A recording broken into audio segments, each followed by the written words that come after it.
നമ്മൾ മറ്റൊരാളെ പറ്റി ഒരാളോട് പറഞ്ഞു കൊടുക്കുമ്പോൾ അവരുടെ മുമ്പിൽ നമ്മൾ പറയുന്ന വ്യക്തിയും നമ്മളും ഒരുപോലെയാണ് കണ്ണിൽ കരടായി മാറുന്നത്.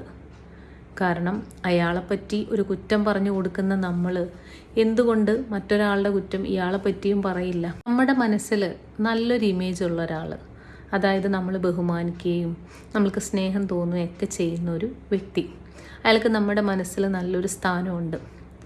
ഈ ഒരു വ്യക്തിയെപ്പറ്റി മറ്റൊരാൾ നമ്മളോടൊരു നെഗറ്റീവ് പറഞ്ഞു തരികയാണ്.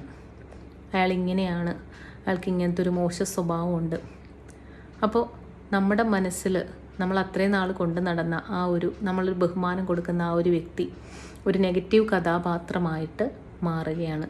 നമ്മൾ പിന്നീട് എപ്പോഴും ആ ഒരു വ്യക്തിയെ കാണുമ്പോൾ നമ്മുടെ മനസ്സിൽ സ്വാഭാവികമായിട്ട് അയാളൊരു നെഗറ്റീവ് കഥാപാത്രമായിട്ട് മാത്രമേ ഫീൽ ചെയ്യുള്ളൂ. അപ്പോൾ അതുകൊണ്ട് തന്നെ ഒരിക്കലും നമ്മുടെ ഇമേജ് കളയാതെ, നമ്മൾ മറ്റൊരാളുടെ കുറ്റം പറഞ്ഞ് നടക്കാതെ നമ്മൾ നമ്മുടെ വഴിയെ നോക്കി സഞ്ചരിക്കുക.